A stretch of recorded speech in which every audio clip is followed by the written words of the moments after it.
This over here has always been like the quiet side of Swans, except this street, because a lot of us grew up here. This street was one of the streets that our enemies came down to try to kill us on. Which street is that? 78th Street.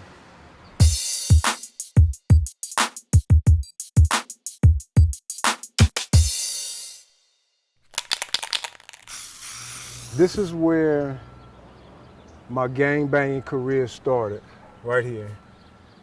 And some people would think that is kind of odd and crazy to say that, but for most of us, our gangbanging careers start right at school, and this just happened to be the school that mine started at.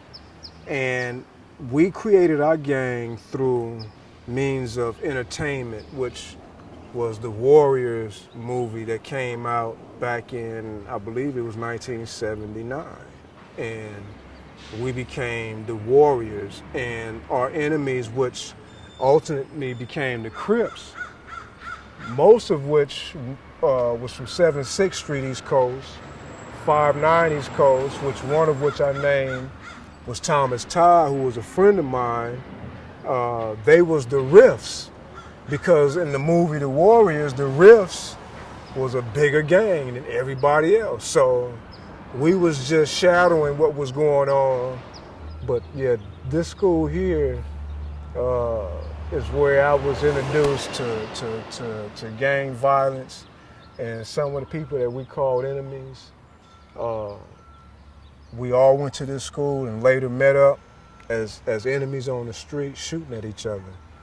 Places like this is always going to be the housing facilities for future gangbangers, right here. And it's not being stopped. It's understood, but it's not being stopped. What junior high school did you go to? It was called Hell.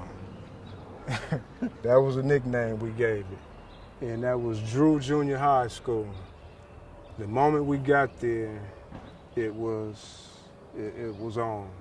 And there was no way we could get an education there because we was gang bangers, and our enemies knew it, you know? They knew it. Hey. Hey. What's going on with you? What we got here? Cameras on you and me, huh? They on you now. Yeah. What's happening? We were just reminiscing. Reminiscing. You reminisce about a bitch. You can't reminisce about life. What part of the game is this? Yeah. Anyway, it's something you got to say? Yeah, I got a lot to say, brother. We're About trying to what? save lives. We saving lives. I'm gonna Oh, save my yeah. life first, you know. See, the Exactly. main thing is this. Just like Islam teaches us, he say, gain the knowledge first for yourself. Then you go out and you feed the other people that won't accept it. And that's what we're doing. Yeah. So that's a good thing, black man. I've been around a long time, since the 60s. I'm 59. Oh yeah, you're a And I generation done before seen me. a lot of things happen in my lifetime. Yes, sir. And so I was trying to enable the youngsters, like some youngsters, I try to enable them, give them good advice to finish your school, get your education, don't gang bang, and you know, and do the right thing. Stay up in the library, you know, and do the right thing. But you know what? God is number one. Not me. Oh yeah. Not you, or you. God is number one. Because we hold him in our heart. Mm-hmm. You see what I mean? I got to do me. All right, Mike. Nice meeting you, brother. Y'all be cool. One of our worst years was 1981. That's one of the worst years I ever witnessed out here. 1981, I saw more of my homies die than anything. There's been on many occasions, because we stayed out hunting. We called ourselves hunters. And we stayed out hunting. We done seen dudes that we wanted to kill for a long time with their mother, with their sister. And we let them know, man, bam, we're showing you my heat. We could have got you today, but because you with your mama and their mother be like, oh my God, you involved in, they probably didn't even know But they seen some younger people come up and pull out guns and say, man, I could have had you right now.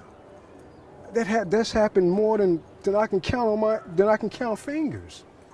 So we didn't involve ourselves like these cats is doing today.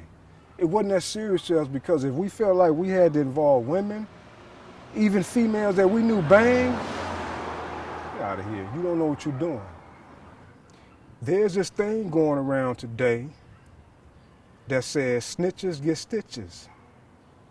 I want to ask everybody out there right now that's listening to this, does that include our children who are murdered and who are not involved in this mess? Because if and I'm saying it personally, and I can care less than the fuck who's mad. If I know of somebody who has murdered a child, I will tell on you, short of blowing your fucking brains out. I will go tell on you. That's the best thing I could do for your dumb ass, because you decided to kill a child.